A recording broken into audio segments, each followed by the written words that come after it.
Ok. Bienvenidos a este conversatorio. En esta ocasión hablaremos en cuanto a la importancia que tiene la neurociencia y en un espacio en el que actualmente se muestra mucho esta problemática. En la búsqueda de implementar nuevas formas para mejorar el aprendizaje, facilitando el trabajo del docente, algunos educadores están realizando la titánica labor de aplicar los descubrimientos sobre el sistema nervioso en el campo educativo. Teniendo como base esto, hemos titulado a este conversatorio como La importancia de la neurociencia en el siglo XXI, para lo cual tenemos la participación de tres especialistas y a continuación voy a presentarlos. El profesor José Enrique Pacheco Campos, quien es profesor de educación primaria, es licenciado en educación primaria y en ciencias sociales. Tiene una maestría en educación primaria y una maestría en ciencias sociales. Actualmente funge como director en una escuela primaria y también es maestro en una secundaria. Bienvenido, maestro Pacheco. Buenas noches, es un gusto, compañeras, compañeros. Bienvenidos. También tenemos la participación de la maestra Betsy Celeste Hernández Adriano, quien es licenciada en educación primaria con una maestría en educación y es directora efectiva de una escuela primaria. Bienvenida, maestra Celeste. Gracias, maestra. Y finalmente tenemos al maestro Martín Uco Hernández, quien es licenciado en educación primaria, egresado de la ENU, maestría en gestión educativa por la UPN y actualmente labora como director efectivo en nivel primario. Tiene una trayectoria de 8 años en el sector educativo. Bienvenido, maestro Martín. Buenas noches. Ok, teniendo entonces ya a nuestros participantes, tendremos un espacio dedicado a ciertas preguntas en las cuales tendremos la participación de ellos y vamos a iniciar con la siguiente pregunta. ¿Cuál es la tarea central de la neurociencia? Maestra Celeste, ¿podría ahondarnos un poquito sobre esto? Sí, gracias, maestra. Bueno, la tarea central de las neurociencias es explicar cómo es que actúan millones de células nerviosas individuales en el encéfalo para producir la conducta y cómo éstas son influidas por el medio ambiente. Hay evidencias que tanto un cerebro en desarrollo como uno ya maduro se alteran estructuralmente cuando ocurre un aprendizaje por primera vez. La práctica, sabemos que la práctica incrementa el aprendizaje. Hay antecedentes suficientes de que tanto los transmisores de dopamina como la acetilcolina incrementan los aprendizajes en los estudiantes. La dopamina es la hormona del placer, por eso cuando aprendemos algo nuevo, estos dos agentes, la dopamina y la acetilcolina, proporcionan satisfacción, es decir, todo aquello que nos produce complacencia, agrado o contento en nuestras instancias de aprendizaje queda reforzado en nuestra memoria. Es por ello muy importante remarcar la importancia de estudiar algo que nos agrade. Me parece muy interesante, maestra, lo que menciona y precisamente fíjese que ¿cómo cree usted que le sirve al maestro conocer los neurotransmisores del cerebro en el aprendizaje de sus alumnos? Bueno, yo creo que es importante que el maestro conozca a detalle cómo está conformado el cerebro para ir transformando la forma en que trabaja con los alumnos. Maestro Enrique, ¿quería comentar algo? Sí, sí, maestra. Gracias, muy amable. Mire, para ahondar un poquito más en lo que usted muy amable nos comentó acerca de la neurociencia, pues yo pienso que hoy la neurociencia tiene un boom que poco a poco va a ir adentrándose a las escuelas. La neurociencia educativa puede ayudar mucho, es más, ayuda a los docentes a entender cómo aprenden sus alumnos y alumnas, y así como las relaciones que existen entre sus emociones y pensamientos, ¿Y esto qué va a permitir? Bueno, pues ejecutar una enseñanza de un poquito más eficaz. Algo muy importante en la neurociencia es que esta disciplina permite conocer cómo intervienen los procesos neurobiológicos en el aprendizaje. Y para así, pues va a diseñar mejores métodos de enseñanzas y políticas educativas. Entendiendo, sabemos que la neurobiológica, pues se encarga del estudio de las células del sistema nervioso, su organización, sus circuitos funcionales, y todo esto nos permite procesar información para conocer el comportamiento humano. Les comento, ¿no? Como usted dijo también muy acertado, pues las investigaciones de la neurociencia cada vez han cobrado más interés en el mundo docente, dado que esta disciplina pues permite dilucir, explicar, aclarar cómo aprende, cómo recuerda y cómo olvida el cerebro. Parte importante en el proceso de enseñanza-aprendizaje. Es mi comentario. Gracias, maestro. Maestro Martín, ¿tiene algo más que comentarnos?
Muchas gracias, maestro Martín.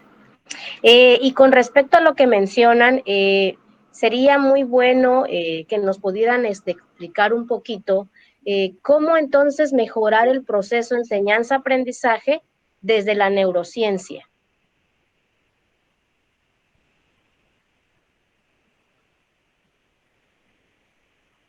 Maestro No sé si Martín, me... adelante.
Maestra Sí, Celeste, yo ¿quiere quiero comentar algo comentar, más? Adelante, maestro Pacheco.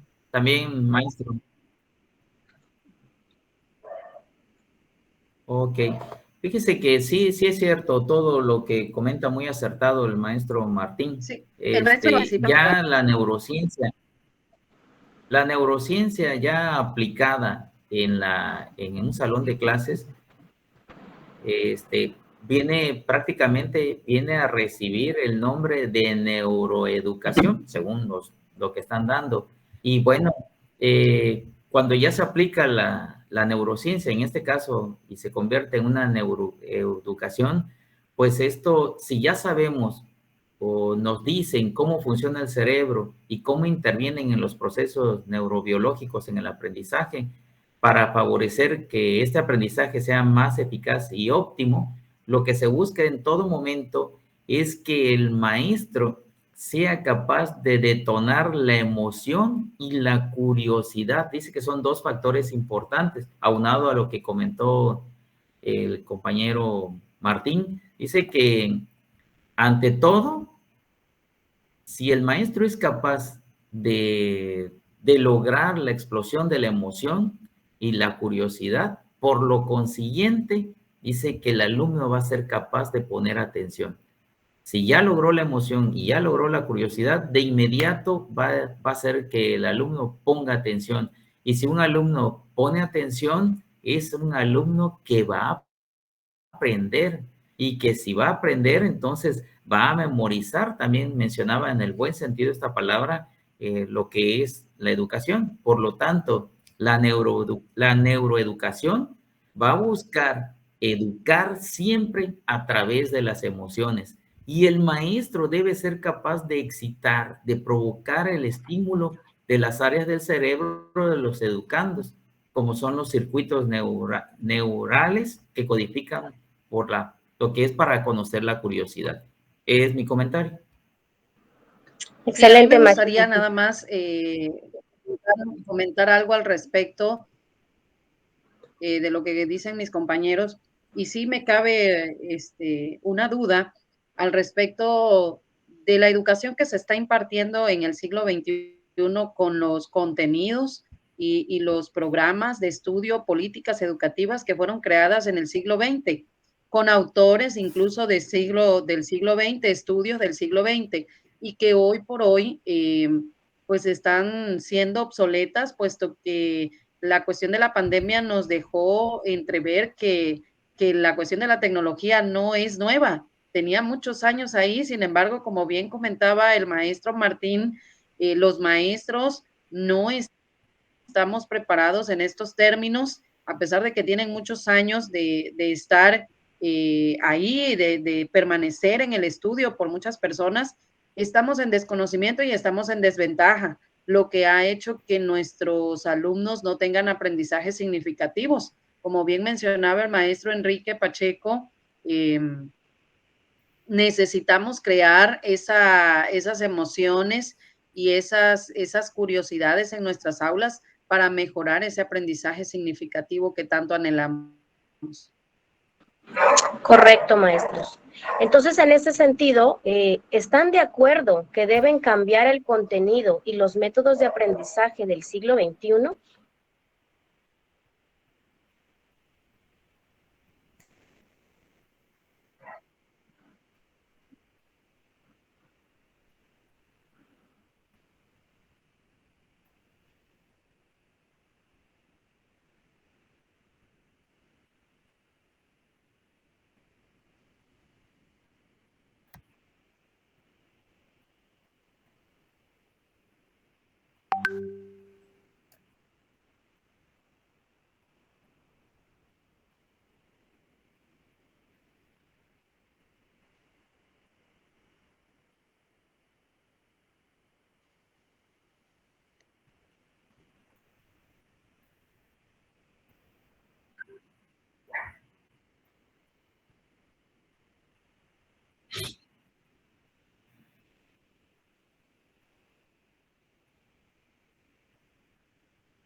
Sí,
Correcto, maestro.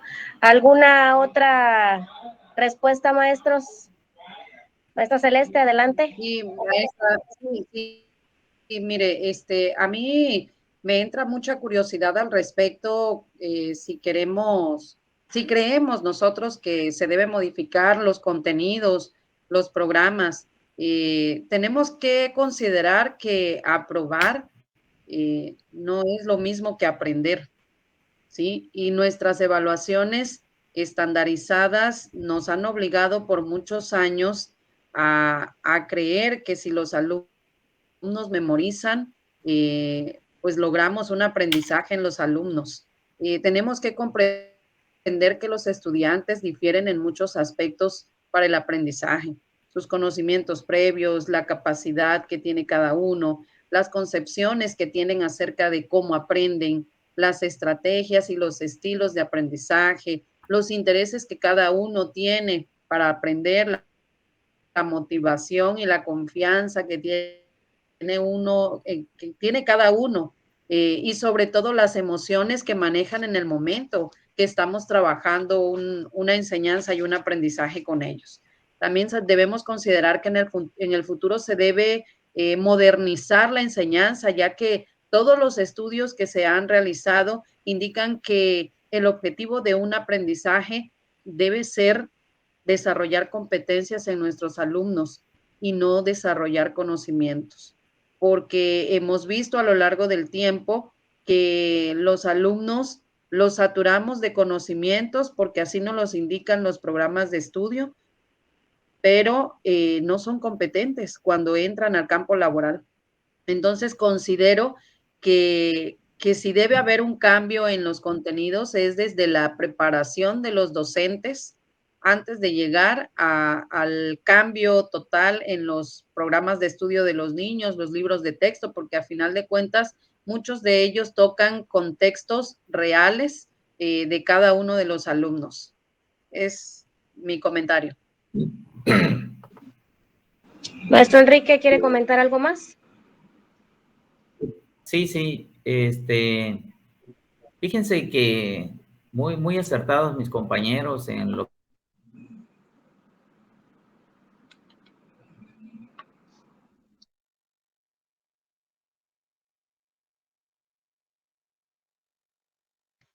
No se escucha, maestro. Tiene su audio apagado, maestro Enrique. Perdón, le moví. Perfecto. Comento que mis compañeros muy acertadamente opinan sobre el cambio que debe de existir. Yo estoy totalmente de acuerdo con ellos. Tiene que existir un cambio, como lo dijeron, desde la normal a fuerza. Y tiene que haber una capacitación constante en los maestros acerca de la neurociencia para poder cambiar toda esa mentalidad que se tiene de cambiar programas, pero lo esencial para mí, uno de los cambios que se tiene que dar es en el maestro, porque la neurociencia va a ayudar mucho a los docentes a entender cómo aprende. Si el docente entiende cómo aprenden sus alumnos y sus alumnas, así como las relaciones que existen entre sus emociones y sus pensamientos, él va a poder tener una mejor enseñanza y tiene que haber un mejor aprendizaje. ¿Por qué? Porque mientras, si a él no le queda claro que la neurociencia educativa va a aportarle conocimientos acerca de las bases naturales del aprendizaje, de la memoria, de las emociones y de otras muchas funciones cerebrales que son día a día estimuladas y fortalecidas en el aula, pues él no va a poder cambiar si eso no lo entiende. Aparte que si aplicamos la neurociencia en las aulas, bueno, ¿qué va a permitir? Que el docente pues pueda diseñar mejores estrategias, también por parte del gobierno y de la Secretaría de Educación, al tener una conciencia total de la importancia de la neurociencia, pues va a cambiar porque esto le va a permitir diseñar mejores métodos de enseñanza, currículos más ajustados, mejores políticas educativas, y bueno, y se van a dar cuenta que para conseguir que el aprendizaje sea más útil, más creativo, más rápido, tiene que haber un cambio. Y por esto podrá ser más intenso, más ameno el conocimiento. Y al proporcionarle toda esta información, se van a dar cuenta que, que el docente, al tener todos estos conocimientos, 100% se tendrá una mejor práctica docente y un mejor aprendizaje. Sí, es lo que yo comento.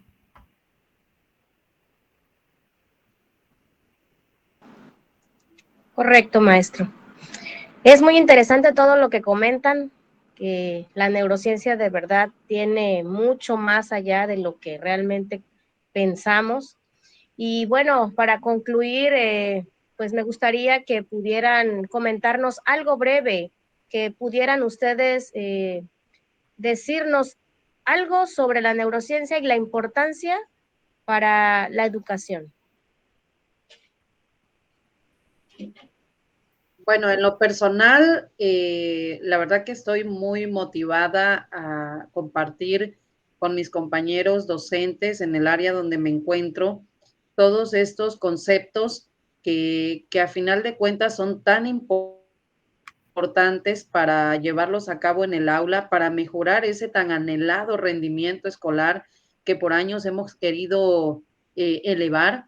Sin embargo, desconocemos muchas funciones importantes del sistema nervioso que han podido dejar una mejor manera de trabajar en el aula.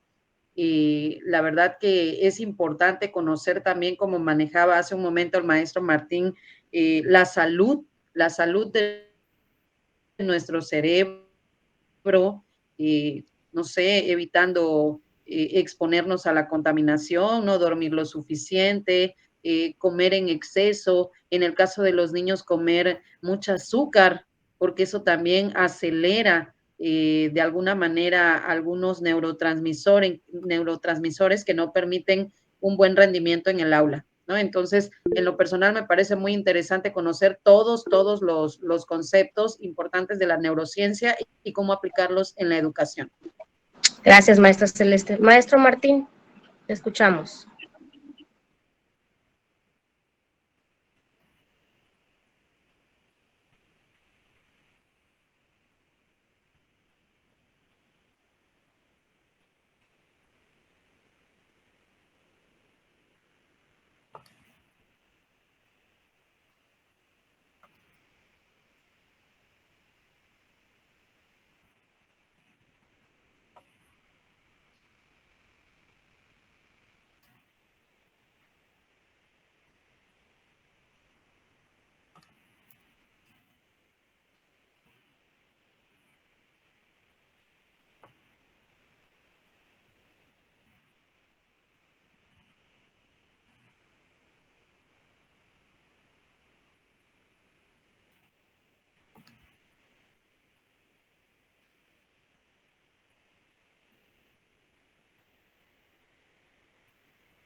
Gracias, maestro Martín.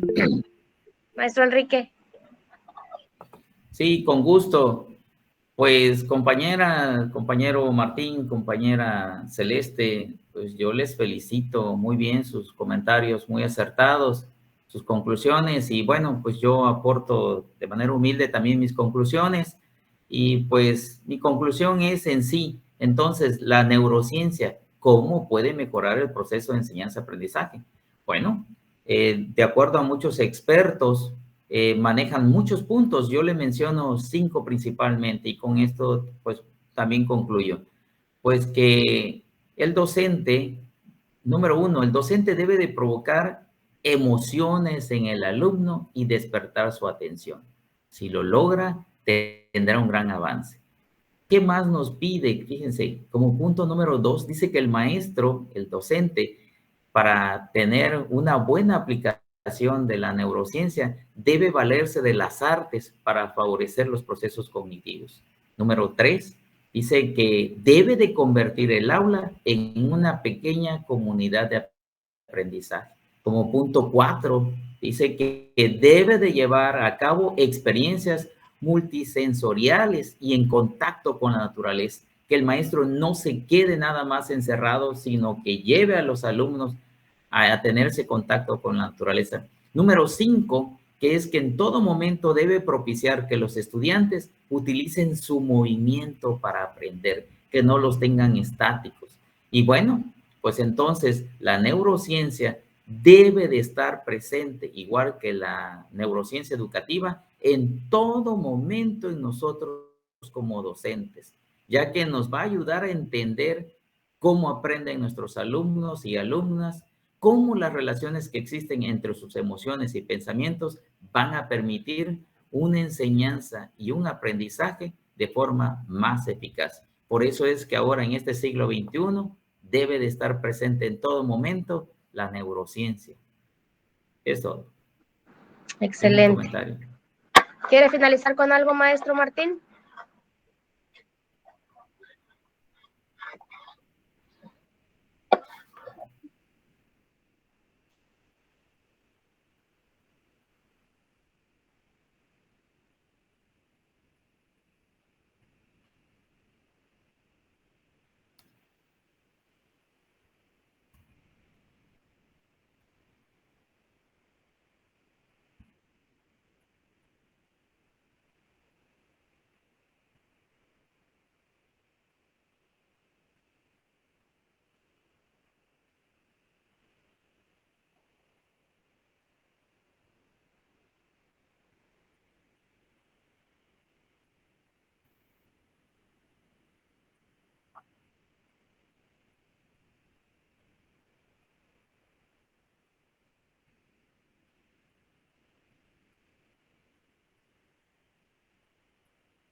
Gracias, maestros.